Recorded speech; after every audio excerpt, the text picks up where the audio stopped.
हेर्नुहोस्, आज म तिमीहरूलाई 18 अन्जा सिकाउन गइरहेको छु। 18 अन्जा आउनको लागि धेरै तनाव, चिन्ता, टेन्सन लिनु पर्दैन। अब 18 अन्जा आउनको लागि तिमीहरूलाई 8 अन्जा पुग्छ।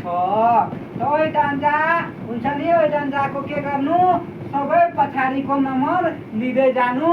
जसरी म यहाँ 18 अन्जाको लागि 8 अन्जाले कसरी 18 अन्जा बनाउन सक्छौ त्यो सजिलो तरिका सिकाउन गइरहेको छु।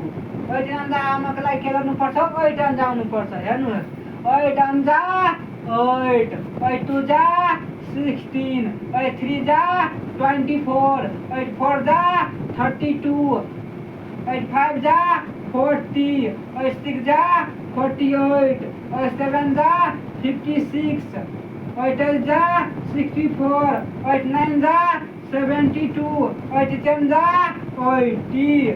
जस्तै 8 अन्जाको यो पछाडिको नम्बर सबै लिँदै जाँदा भइहाल्छ। अब 8 अन्जा त भयो। अब हामी के गर्दैछु, 18 अन्जा बनाउँदैछु। 18 अन्जाको लागि 1 छ भने यहाँ 1 दिनु अनि 2 सक्दै जानु। 1 पछि के आउँछ 3, 3 पछि के आउँछ 5, 5 पछि के आउँछ 7, 7 पछि के आउँछ 9, 9 मा 1 मात्र जोड्नु, तब 10 भइहाल्छ। 10 पछि फेरि 2 2 जोड्दै जानु। 10 पछि 2, 12, 12 पछि 2 जोड्दा 14, 14 मा 2 जोड्दा 16, 16 मा 2 जोड्दा 18। यसरी नै 18 अन्जा सजिलो तरिकाले सिक्नु भएको छ भन्ने मलाई आशा छ।